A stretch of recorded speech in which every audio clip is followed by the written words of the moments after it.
Hi, I'm Dr. Gemma Pearce, and I'm going to be presenting to you about the Three Co's Framework paper that was published by myself and Paul Magee in 2024.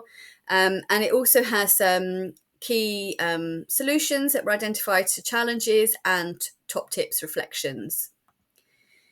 So the Three Co's framework is the first bit of the paper, and you've got the three Co's, so co-define, co-design, and co-refine. The first bit is really your conceptualization, identifying the needs and who will be coming along as the people involved in the co-creation process.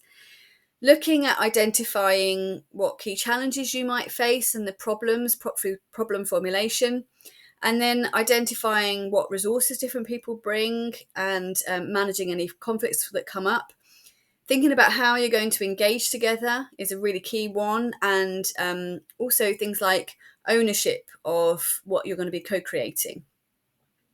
The co-design process is looking at what you want to solve in terms of the problems that were identified, and co-designing those solutions together, and looking at how to make those actions implementable. So who is going to be responsible for the production of those outputs or output.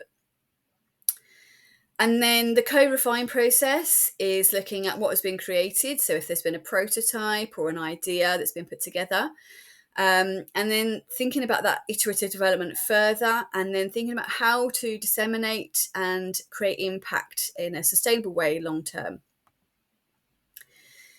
So additionally, we had 5 key challenges identified from the co-creation that we carried out.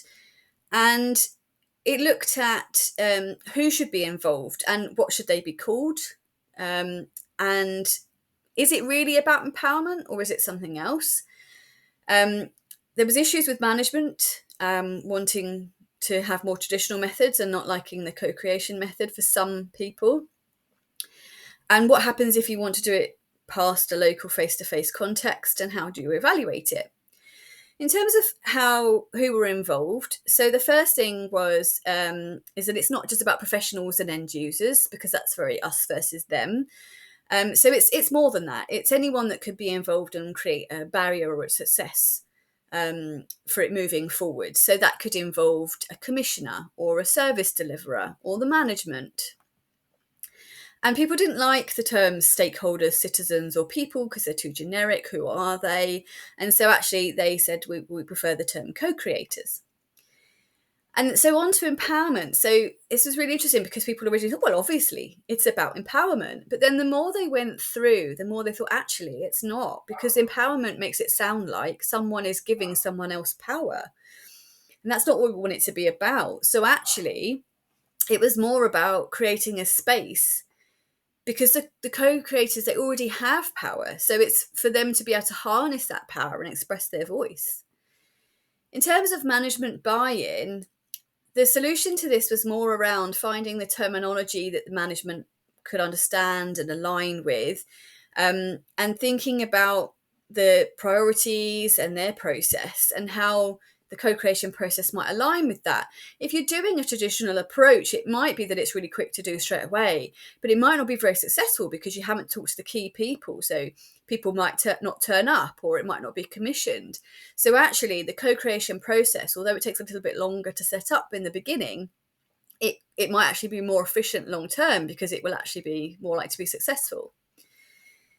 In terms of broadening co-creation, so first of all, a pass the parcel method was developed. The idea is that you might have different groups in different places, and one group looks at it and then passes that idea on, and then passes it on to someone else, and then you're passing the parcel. With the idea that people aren't precious over their ideas and they're happy to pass them on. And the other thing around this was around the online methods can be quite useful for doing it with, if you're looking at national, international context, or people with different needs that may need to be online. That was one of the reasons why we actually developed this co-creating wellbeing project, in order to look at that use of online or a mixture of online and face-to-face co-creation methods. And another thing that we wanted to look at in co-creation was the thing that had been brought up about how you evaluate it. And so that's another part of the co-creating wellbeing project. And so you can see here, this is the how evaluation is embedded within the 3 Co's framework.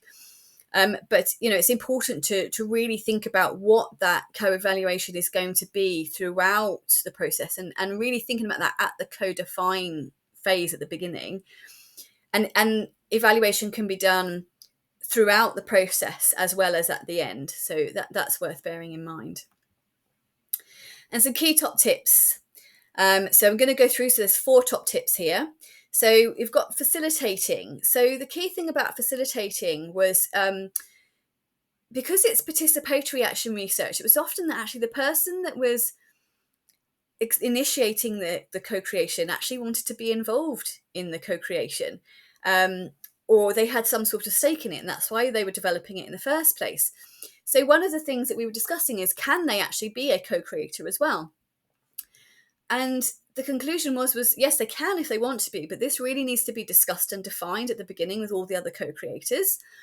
Is it that they are going to be really heavily involved in the co-creation activities, and therefore maybe the facilitation should therefore be divvied up across everyone that's involved, so it's not just one person doing it and it spreads out that power? Or is it that that co-creator is involved in a way that they are facilitating the activities, and they are responsible for the co-production of the outputs agreed and then going back to them for the co-refine process? Or should they just not be involved at all, and are they just purely a facilitator looking from the outside? And that co-creation group is therefore really important for them to think about how they're going to create something that's sustainable, and they need to take on that responsibility fully.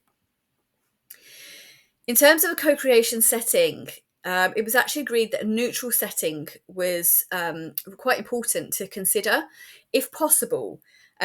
So not necessarily being hosted in a professional setting or an academic setting, and actually thinking about, is there somewhere more neutral that could be hosted to reduce that us versus them feeling?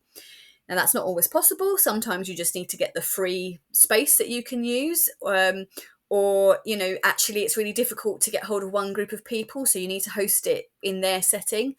But that should be explicitly discussed from the beginning, and maybe there's ways that within that setting you can look to be more creative, so making use of more fun or creative or outdoor green spaces, and also thinking about potentially the use of some online dialogue as well. In terms of group dynamics, it's really important to discuss this right in the beginning stage in your code define, thinking about how people want to engage with each other. And sometimes you have people join or leave halfway through, and then that consideration about how you're going to engage needs to be rediscussed. So thinking about those dynamics and those changes over time. But this is where it's really important to discuss things like ownership and IP, as well as who will take responsibility, and how the different people are involved in what different roles. And then this leads to that responsibility for sustainability. And often what happened was people were doing a co-creation process, and then if they were the facilitator, it was being left up to them, because people just assumed, okay, well, we've told you our part, now you go and make it.